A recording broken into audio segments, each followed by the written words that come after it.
Despite regular reports to the contrary, Sydney's transport system has been hailed Australia's most sustainable. A new study conducted over 35 years reveals the proportion of people driving to work has fallen, while public transport use is up. Today Tonight's David Urkeston has more. Sydney under the microscope, the most comprehensive transport report card we've ever seen in this state. 35 years in the making, when petrol was 37 cents a litre and a pint of milk not much more.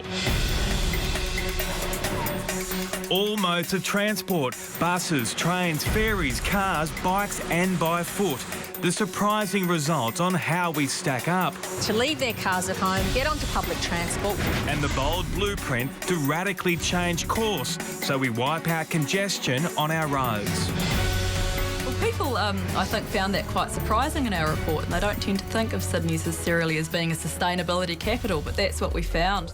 It's the result that flies in the face of anyone who grinds their way into Sydney every morning to this: gridlock. Lucy Gronhardt helped compile the RMIT University study, where since the 1970s, cars driving into capital cities has almost doubled to nearly 4 million every day. Yet in Sydney, fewer vehicles travel into the CBD than other states. So it's really built around this strong heavy rail network. Sydney's bus services are also well used and better coordinated than in some other cities. But those who live here tell a very different tale.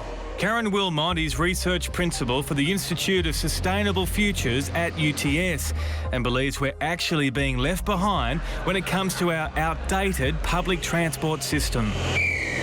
Sydney now the only capital city without a multimodal public fare system. The fact that if you want to catch two buses, you have to buy two tickets instead of using the one ticket to do the whole journey. The fact that you can't get off a train and onto a bus with the one ticket, that you can't get a yearly that just allows you to become a public transport user to do all of the stuff you want to do during the week. For Sydney Lord Mayor Clover Moore, the push is to pedal. A grid of cycleways across the CBD, encouraging all of us to leave the car at home. Yet surprisingly, in this latest research, more cycleways hasn't meant fewer cars in the CBD. In fact, most of us would prefer to walk to work, yet the same forward planning hasn't happened.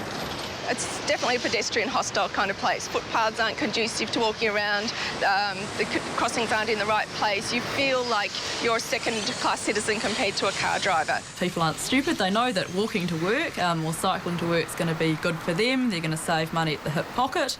You know, the problem is how easy is it for people to do. I think we need to remember that the centre of Sydney geographically is Parramatta, and the vast majority of people in Sydney don't live in the CBD, which is the place that gets all the attention. If there's someone who knows the frustrations of Sydney commuters, it's Joel Mears, editor of Time Out Sydney daily paper. It's his readers who are forced to take numerous forms of transport to get in and out of the city every day. If you're an urban dweller, you're going to be well served by trains and buses and light rail. But if you're out in the west, you may have to rely more on a car because there just aren't the same level of services. There's a factor called induced demand. The more you build a road, the more cars you attract. So if you build motorways, you will get more car drivers on those motorways. They do not solve traffic problems. We showed how toll roads are the great Sydney swindle.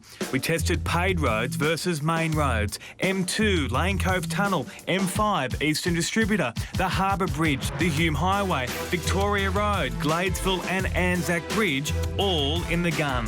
Taking the toll roads from northwest Sydney to the foot of the Harbour Bridge cost $12. But it didn't pay off in time saved, less than a minute in front of the car that used public roads. Let me get this straight. You paid $5,000 a year for 57 seconds a day. Just this week, more evidence tolls are making big business very rich and those who use it very mad. The M7 topping the list as the most lucrative toll in the state, a $200 million revenue bonanza last year. followed by the M5 that took $181 million. Interestingly, the government's priorities are not with sustainable transport, so their priorities are with roads. It's a report's recommendation that if state governments want to end the congestion into Sydney, they need better, more reliable public transport, instead of another motorway costing consumers money and, as history shows, lots of time. We've got to really undo the imbalance of many decades where motorways have been the dominant transport infrastructure and start putting some effort back into the public transport to counter that imbalance. David Eccleston reporting there.